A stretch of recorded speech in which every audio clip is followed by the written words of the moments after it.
Jessica was sick and tired of monopolies and large companies dominating the entire self-publishing field.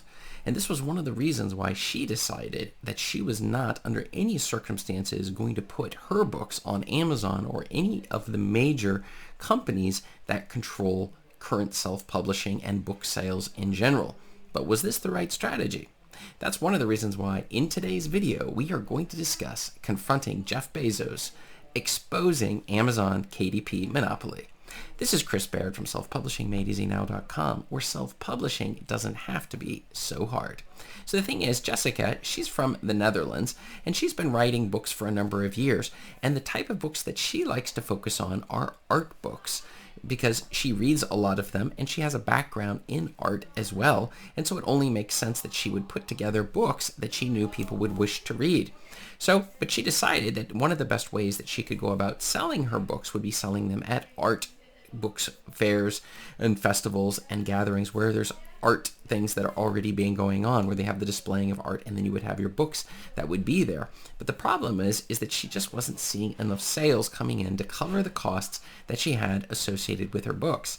She, at the same time, had friends who were selling their books on Amazon KDP, but the question was, is this a good idea? After all, there are principles here about monopolies and large companies, and if she sells her books, isn't that just giving more money to the major publishers, as opposed to what she could do by just doing it herself, or trying to find some smaller publishing companies that would be able to push the books through, or distribution rather companies. But the thing was, is that if she wasn't going to be seeing any more sales than she currently had, and she was losing money on this entire process, she decided that maybe it would be better not to release another book. And after all, it was possible that the audience wasn't really interested. The audience was just too small of the people who'd interested in purchasing these types of books that she was doing.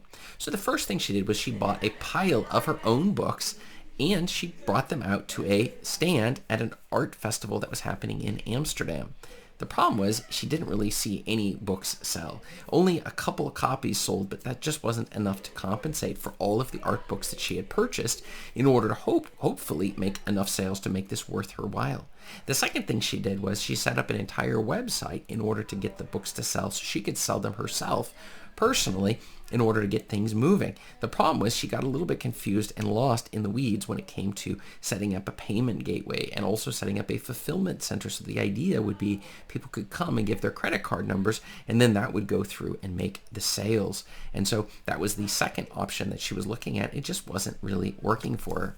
Well, the thing was, she jumped on, she got my email list, where I immediately then sent her a copy of, on all of my emails, I put out my link to my Volley app profile so that we can communicate one-on-one and figure out what issues you're having and how to solve them. So she got in touch with me through the very easy to use and free Volley app, as we were able to start looking at her specific problem.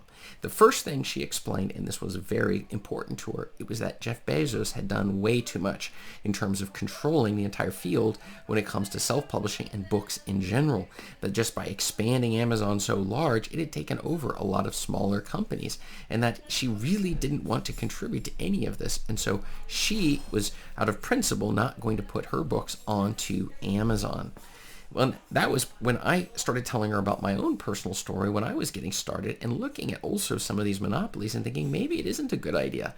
But then I started talking with a lot of people and realized that this is where all the sales are coming from, and that your customers may not agree with your exact principles when it comes to where exactly the books are going. The reason Amazon has such a large company is because there are so many people searching on a daily basis with their credit cards out, ready to click the buy now button and purchase our books right off Amazon. And that is something that's really hard to get past when it comes to, you've tried other sites like your own personal website or these fairs and stuff, and just wasn't seeing the things coming through. And I also, in my own story, saw the exact same challenges if we were going to do some sort of not go through the Amazon route. So I commented that she really needed to define her ultimate goal. If her goal was to punish Amazon, Amazon really wasn't losing that much. It wasn't going to make that much of a difference whether she put her books on Amazon or whether she chose to put them nowhere at all. It didn't really make that much of a difference to Amazon. And the second thing was, if her goal was to make enough sales so that she would have money coming in, wouldn't it be possible that she could take the money coming from the sales, if she had her book on Amazon, and run it through to her causes? Like, she could have it going through smaller book publishing companies or smaller sources like that. In other words, supporting mom and pop sort of ideals when it comes to pushing her art books, and at the same time not necessarily running that money straight back through Amazon, but using Amazon's own money and the money they're helping you earn to support the causes that you were really supporting. And after all, if you make no sales at all, then you're really not making an impact at all. And all you're really doing is hurting your own customers and those people who would really love to see the books that you have, these art books in her case, in Jessica's case, but getting them onto the market. And in reality, those people would never ever see those art books because she was simply out of principle making decisions that would result in no sales at all. Being a self-published author, after all, is a difficult thing.